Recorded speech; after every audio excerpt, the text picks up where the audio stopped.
Hey everyone, today I'm going to show you how you can edit this section of your header in SquareSpace because I had a lot of questions from clients that wanted to know how they could do that and they weren't able to find it on SquareSpace by themselves. So let me show you.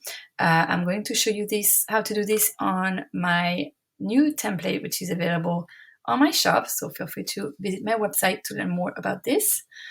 And here we go. So first, you would assume that you can simply edit it by accessing your homepage like this and accessing your edit site header section.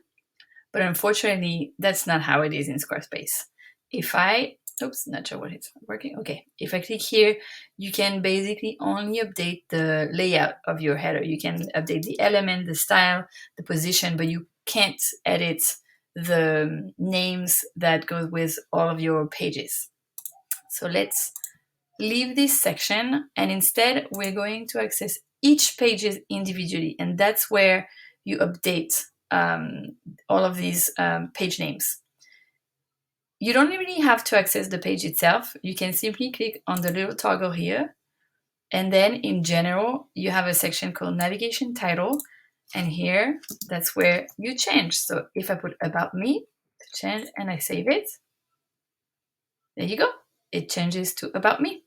And here let me change for services. In navigation title I'm going to put services and products, save, and here you go, this section is changed as well. And you can do that, repeat that for every page of your website. So that's it. I hope it helped and have a great day.